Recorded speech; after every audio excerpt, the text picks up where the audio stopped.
Тэгээ ер нь яг ингээд энэ гордих гэдэг чинь шинжлэх ухааны хувьд яг ямар нэр томьёо байгаа даа тийм. Байдаг шүү, яг үнэхээр байдаг. Тэр чинь одоо мухар сусаг ч юм уу тэм зүйл биш. Гордцноос болоод хөх өвдлөө гэдэг нь одоо би амаа арчихгүй гартнаас болоо хомхоод болоолаа гэдгээс шал ондоо. Амаа арчихгүйгээс болж хомхоо болоо олохгүй. Тэр бол мухар сусаг.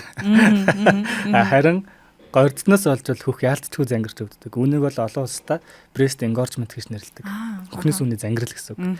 За энэ ч юу болоод байна гэхээр ер нь эмэгтэй хүний хөх болон сэтгэл зүй хоёр бол хоорондоо маш их хоорондоо уялдаа хамааралтай. Ягаад гэвэл сэтгэл зүй өөрчлөгдөхөөр дагаад даавар тэнцвэр хүчдэг. Дааврын өөрчлөлтөнд ордог байхгүй. Эмэгтэй хүний хөхнөөс сүү ялгархын тулд тэнцээ окситоцин буюу хайрын даавар ялгарх хэрэгтэй. Тэгхийн тулд одоо нөгөө хүүхэд төрсний дараа шууд ингээд гойлон окситоцин бол адреналин хийдэг шүү дээ. За тэр нь бол ах булчин агших зорилготой л доо. Тэгээд давхар бас тэр чинь хүүхдэд төрөөд хүүхдэд харлаа ингээд их үр хоёр ингээд арьс арьсаараа хөрөлцлээ. Шууд хүүхдийг ингээд ингэр дээр нь тавиадаг шүү дээ. Тэр болгон чинь окситоцин дааврын хэмжээг нэмэгдүүлэх гэж байгаа гэсэн их үрийн холбоог бэхжүүлж чинь тий.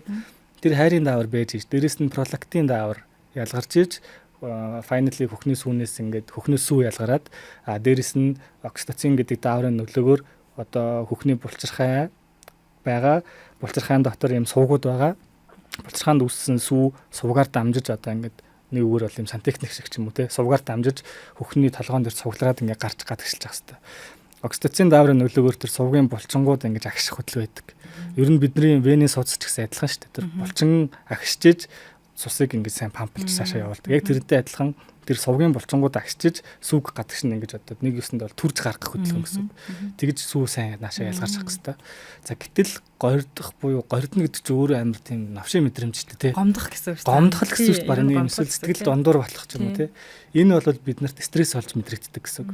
Стрессийн нөлөөгөөр кортизол дааврын хэмжээ нэмэгдэнэ. Дээрэс нь тийм гомдох кортизол даавар тэр мэдрэмжээс болоод окситоцин дааврын хэмжээ унцдаг.